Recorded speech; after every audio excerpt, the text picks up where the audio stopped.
Hello everybody, my name is David. Thank you for joining me for part 2 of my question and answer videos. If you missed part 1, please go and watch it. What I'm doing is I'm a life coach. I'm helping people recover from emotionally unstable, toxic, abusive relationships, PTSD, things like this. I do this every single week, every single Monday, and I welcome new subscribers, new viewers. Please ask me questions, okay? The best way to heal from emotional trauma, pain, is to understand it, okay? So please ask me questions. I love to help you and answer your questions for you.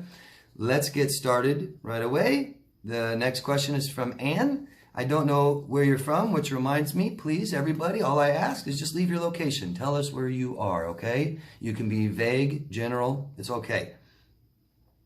So Anne asks, do you know the differences between Asperger's and PTSD? Are they as similar as I think they are? That's a general question. Something you may need to realize, Anne, is when you get into psychology, there's so much overlap. There's so much connections, things that are connected together, and this has a lot to do with this, and also a lot to do with that, and this has a lot to do with this, and this has a lot to do with that, and there's all connected. There's so many overlapping symptoms with psychological problems. So many. So you can almost find similarities, some kind of similarities with almost every problem and disorders. Some, okay? So when you said, are they as similar as I think they are? I'm going to tell you no. Because they're different. They're just different things. You've got a developmental disorder and then you've got a reaction to trauma, period. Okay? PTSD can happen to somebody at 60 years old. Okay? Asperger's is on the autism spectrum. This is a developmental disorder. There's other ways that it can develop, but for the most part, it's a developmental disorder. It develops in childhood development. It affects motor skills, big time. Socializing and motor skills. PTSD is more how I think of the world and how I feel about myself. Whereas Asperger's is problems, real problems, socializing and using my motor skills. It's different. It's just different. Can you find similarities? Absolutely. Sure. Think of all the problems that can cause a headache, right? Does that mean everything that has to do with a headache is similar? Not really, right? I mean, I can have everything from a tumor to dehydration. Is a tumor similar as dehydration? Well, they both cause headaches. Does that make them similar? No. No. I don't think they're similar in that regards. Can you find similarities? Absolutely. People with PTSD want to isolate. So do people with Asperger's. There's a similarity. Is it caused from the same thing? Nope. Is it described as the same thing? Nope. Is it cured the same way? No. Right? Hope that makes sense, Ann. Please. And I'm welcome. I'm always open and welcome. I'm not a doctor. And I'm not any expert. I'm simply giving my opinion on what I see. So take it for what it's worth. And I'm open to any discussion or any other points you want to make down below. Tell me. Correct me. Totally. Okay? But I hope that helps a little. Thanks, Ann. If not, keep asking or tell me. Pete from Colorado. Hello, Pete. A narcissist can all of a sudden give that look out of nowhere. Have you seen that look? It went from happiness to pure oh shit mode, meaning she totally changed moods in a matter of seconds. Makes sense? I've seen it. I understand. Makes sense. And you know, that gets so confused with bipolar. And I'm not saying anybody that does this isn't bipolar. It just gets immediately labeled as bipolar. Manic, right? And that's not manic. This sounds like borderline. You used to call it a narcissist. Narcissists could do this too, right? They don't know how to communicate what they want. They never get what they need. Pure frustration, total entitlement, and no empathy. That's a bad recipe, isn't it? Yeah, they switch. They switch. Borderlines, big time. Histrionic, borderlines, sociopaths. Boom! Like a freaking light switch, right? I don't know. You didn't really have a question, except have I seen it? Yeah, I've seen it. Yeah. And we call things like this like rage, the borderline meltdown, right? Total meltdown. Asperger's, autistic people, all of a sudden will stop and can't take any more information. Whereas the borderline, it's just end of the world, literally. Not only are they going to die, but it's going to be the most horrible, horrific death, and it's so morally wrong, and how could anybody do this? And it's just simply parents not giving children what they emotionally need so they can be taught how to do that. They cannot communicate what they need, so they use violence, they use threats, and you know, after a certain amount of time and never getting what you need, it's always crisis. It becomes crisis eventually. Look what a midlife crisis is. Midlife crisis. For 40 years, I never got what I needed. And not only that, what I thought is all wrong. I don't know how to get what I need for the rest of my life. That's pretty critical.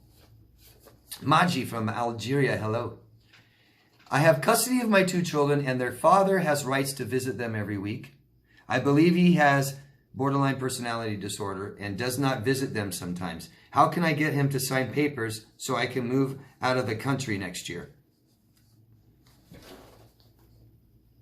I don't know. I call this the screwing we get for the screwing we do. Anybody, I tell anybody that never got married or had children with a narcissist, hey, you got off, you got away. Because as beautiful as your children are, you still have to deal with their father. It's horrible. And that's another problem. You can't leave. You can't take the kids somewhere. I don't know any place that allows you to do that. I don't know what to tell you. I'd wait till they're 18. That's what you're probably going to have to do.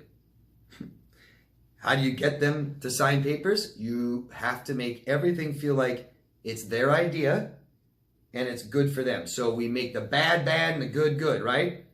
Maji?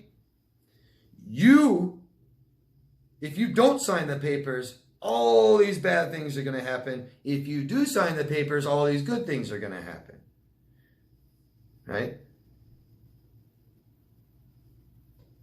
It's manipulation 101. I don't know. You know him better than me.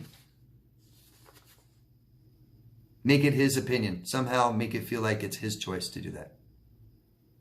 You can do the old Bugs Bunny trick, right? Start making him believe that you don't want him to sign the papers. Whatever you do, you better not sign those papers and be a part of those kids' lives forever. Because once you sign those papers, then you have no responsibility at all. Then you don't have to do anything. And that's wrong. You better sign those. Or you better not sign those. Does that make sense? So he's thinking, oh, if I sign them, then I don't have any responsibility over them. And you can say, you can still see them, but I need you to have responsibility over them. Just an idea. Good luck. Marie from the United Kingdom. Hello, Marie. I just realized I'm codependent because of my experiences in childhood. How does one begin to recover from this? I've adopted the best friend in my head. I defend my friends, but not myself. I ask, what if it were my friends? What do you think about that? And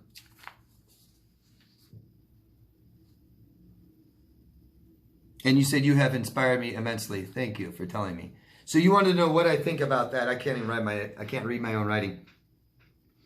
About, and this is so common, right? You guys all kind of know this, right? Codependency is a spectrum, a scale. If you've been in abusive relationships, you're on there somewhere. I'm not saying you're a codependent, and a codependent is not even a medical diagnosis. So calm down. It just means emotionally dependent. And you could be totally non-emotionally dependent on people until you find yourself in a emotionally dependent relationship with somebody who's extremely emotionally dependent, and then you become emotionally dependent on them too. Temporary codependency.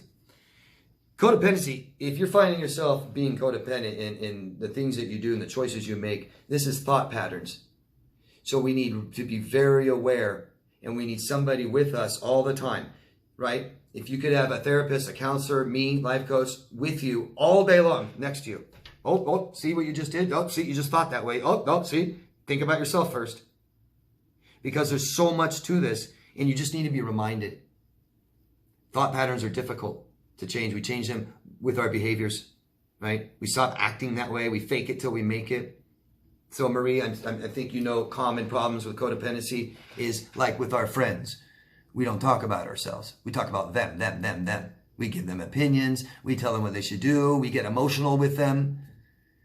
So we start being conscious of this, and we don't react emotionally to people around us in our lives. We try not to react emotionally. We use our words. That's horrible. I'm sorry. We don't have to feel bad too. Okay? We talk about ourselves. That's something very common I have to get people to do. Talk about yourself with your friends. I'll ask them, how many friends you got? I got 3 friends. How often do you talk to them? Every week. What do you talk about? We talk about their work. We talk about their lives. We talk about their boyfriend. We talk about, well, what about you? No, I don't talk about myself. Do they know this about you? No. Do they know that you just went through the worst horrible experience in your life? No, they don't even know. Or they do know, I tell them all the time. I never stop talking about it and they don't help me. It's dependency. Start learning how to do things for yourself. Start learning how to self-soothe and calm yourself. Stop giving people opinions. There's all kinds of big lists, right? You know that, Marie. But we need to be conscious of this. So see people on a regular basis. See someone that calls you out, that holds you accountable, that challenges you, and starts changing these by calling you out on your behavior. Hope that makes sense, Marie. Thank you very much. And thanks for what you said. Nessa from the United Kingdom. Hello, Nessa. Good to see you again. Could you make a video about the lies we tell ourselves? Would you agree it nails cognitive dissonance? That's what cognitive dissonance is, Nessa. Yes. I've talked about this a lot, and I've made videos about this already. So I'll just tell you right now. I'll talk about it right now, Nessa. The term cognitive dissonance, let's just say we're lying to ourselves, aren't we? We're playing a little game. On the smaller, milder level, I go through the McDonald's drive-thru and I want a Big Mac, supersized, large fries, and a large Diet Coke. I'm on a diet.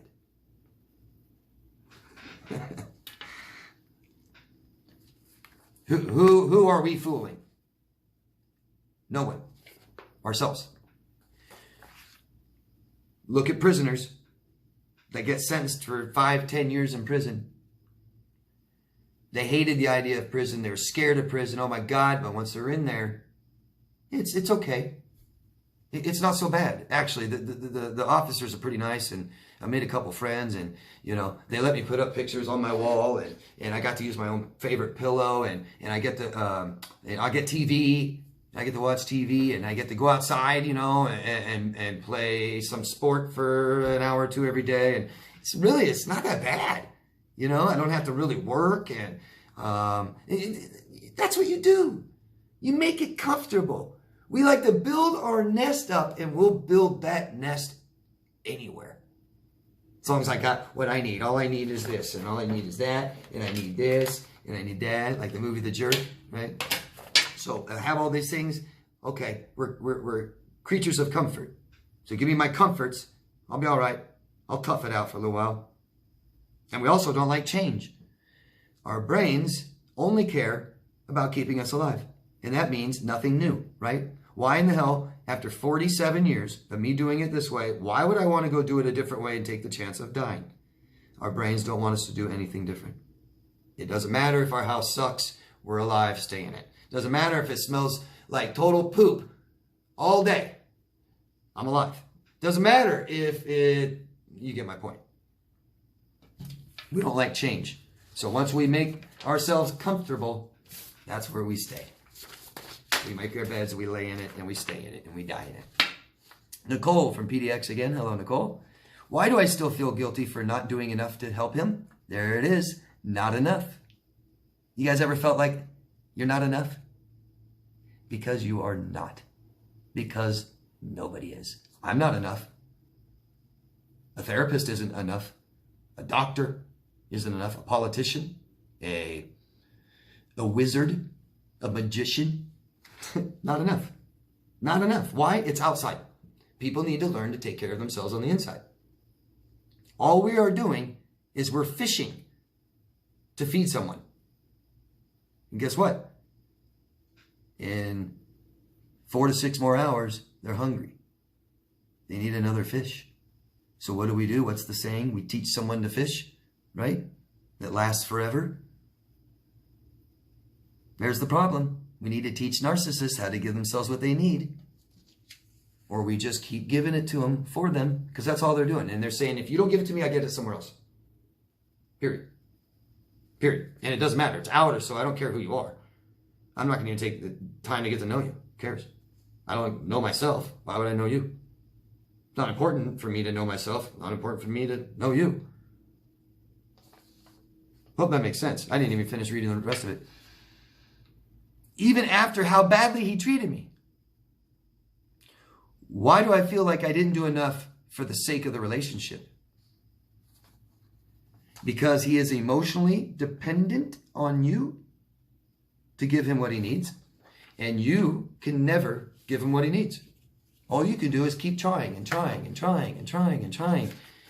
And that's the borderline, right? Listen to my problems. Just don't fix them. Try to fix them, but don't.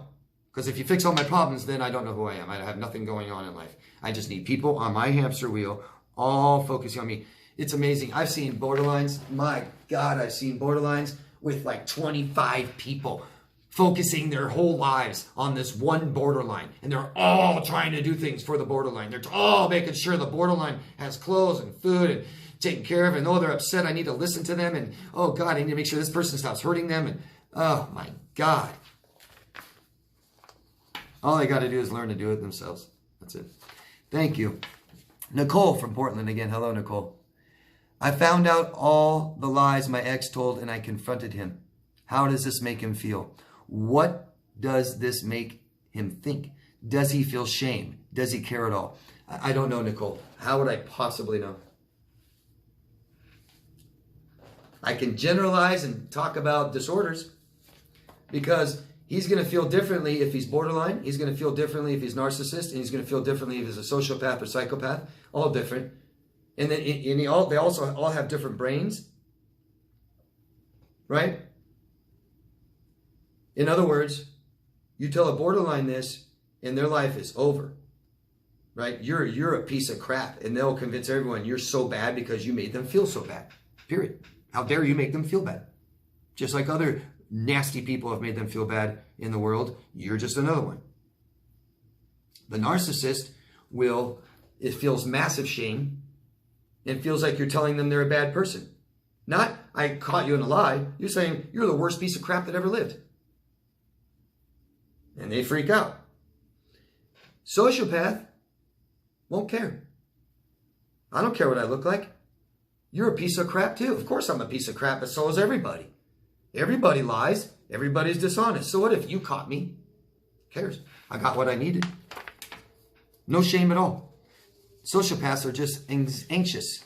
Like the person stalking me has social anxiety disorder. And that's it. No other emotions. No shame. Doesn't care what they look like.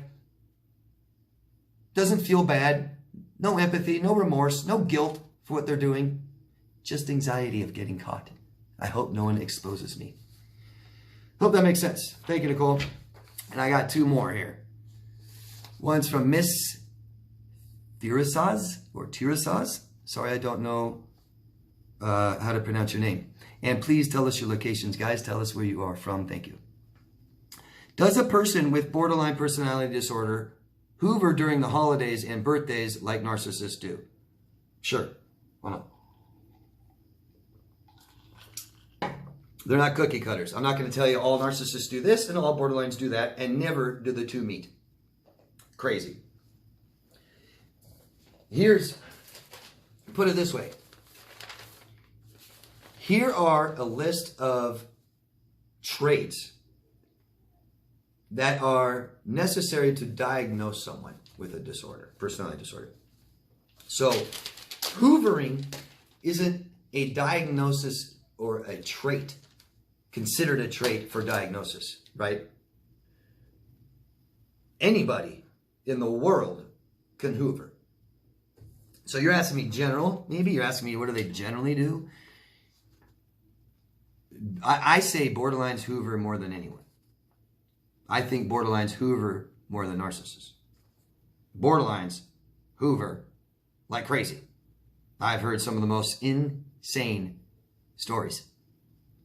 Insane. Drive by your house 50 times a day. Insane. Like that. Narcissists have too much pride and shame, and they usually don't do that. I have a friend with a borderline ex-girlfriend who calls and texts and drops off presents unsolicited. Is this the same thing a narcissist does to keep someone in their harem? Not typically, no.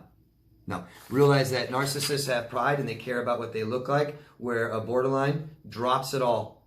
And it's crucial, critical life. All that matters is life or death to a borderline a lot of times, right? And everything's bad or good, black or white. The narcissist cares about what people think of them. They don't know who they are at all. So all that matters is how they look.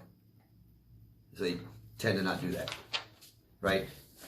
Narcissists won't be vulnerable as a borderline might. Borderlines tend to eventually drop all, when it gets critical time, and they'll be vulnerable, begging type thing. Or they'll abandon and hurt you so bad, It gets confusing because all these things overlap. There's so much overlap with behaviors and traits. Thanks. LG from Texas. Hello, LG. I began with you when you had less than 1,000 subscribers. Wow. Back in the CNXG days. The crazy narcissist ex-girlfriend days. Thank you. Appreciate your support over the years. You talk about your ex-husband. You tell me he's over 50 years old, 50 plus years old. He's a retired federal agent he's 48 years old. I don't know where I got that. So he's around 50 years old. He's a retired federal agent. He has a master's degree. And he's dating a cross-dresser. A man dresses as a woman, begging, and he's just immensely volatile and disgusting the way that this person talks. And they're on YouTube begging for money from people, very vulgar, and it just makes no sense. And your question is why? And can someone change their sexual orientation at 50? Well, of course. It happens. I think men mostly, but I've seen women do it too. I've seen women raise entire families and then become lesbian. I've seen men, now I want to say become lesbian, out of the closet, so to speak. Of course, this is identity. This is identity, and people, a lot of people may not have a very good, stable identity, stable sense of who they are. They're still figuring it out even at 50. This is a man who grew up, who was never taught to address how he feels or what he wants or what he needs. That the things that they feel are even significant. And so often they get into the field of work of police officers or military and stuff like this, where shutting off my feelings is good, but only at work. You need to be able to turn them back on when you go home. That's the real one who can really do it, not the one that shuts off their feelings and emotions so well that they even do it at home. That's the problem, okay? And that's what he did. He didn't do anything for himself till now. I'm guessing he didn't do much for himself. Wasn't true to himself until now. And he feels like, I'm finally being true to myself. I'm finally giving myself something I want. And it might feel a little good. I don't know. I don't know. It is bizarre, isn't it? And these are just signs. And I'm not judging anybody for what they decide to do. It's over that lifetime, right? Raise a whole family and do all this. And then at the end of it, you decide to do that. And the two just don't make any sense. And it's just instability. Total instability. He probably doesn't even know how he feels most of the time. Probably doesn't really know who he is. He identifies with things as a father, a husband, an agent, educated, but nothing really inside. And so it's about sex It's about how people look. And he's put importance in that. You know? I think there might be other men that have feelings like this, but realize it's not as important. I don't know. But my guess is very unstable sense of self, very emotionally unstable, doesn't know who he is. You know? Look at teenagers. Those are the years that we start self-discovery. We start finding out who we are and what's important to us and what we like and don't like, right? You still need to do that if you don't do it. We tend to live and make our choices and decisions by programming. I do what everybody else does. I do what I'm supposed to do. That's fine. But you're not realizing what other people are doing. You're judging what other people are doing on the outside.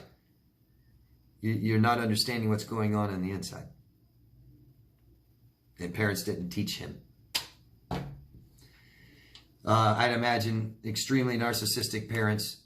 I'd imagine a very highly toxic, abusive father that probably called him gay, stuff like this. Made him question his own sexual orientation his whole life. He may not even be gay. That's why he likes him dressing as a woman, or that's how he can accept himself, or who knows what's going on, right? I can't psychologically, assess what's wrong with this man, but something wrong, and it's not you. And I can't imagine that feeling. That must be awful. That must just be awful to be married to a man and raise his children and give him and the relationship and the family so many years of your life, and then it's just all thrown away. I hope that you don't label everything you've done by just that toxic person and say it's all come to this, because you have so much more, and it's about what we focus on, isn't it? Don't see that anymore.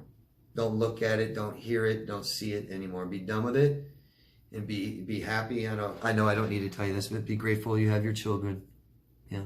And there's a whole life ahead of you now. You don't have to be with him and deal with his problems anymore.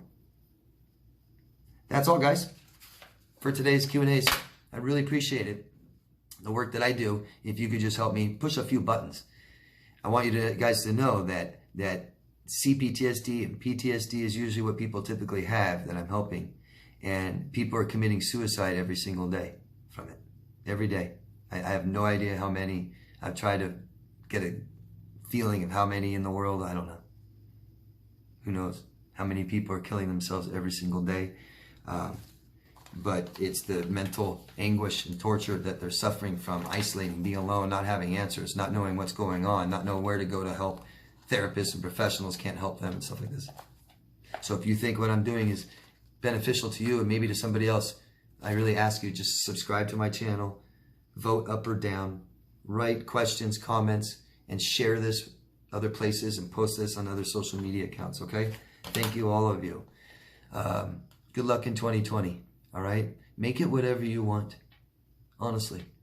Make it whatever you want. Find out, I hope by now you're learning about why things went wrong in your life, and you're just accepting that you made a mistake, and it's okay. I hope you're all learning that we make mistakes. That's how we're feeling our way around, right? Should I go there? Nope. Oh, that was a mistake. Don't go there. Don't go there. Don't go there. Don't go there. That's how I know to go this way, right? I'm feeling my way around. I'm navigating through life emotionally, and we need to help each other do that, okay? Thank you all. See you later. Love yourself first.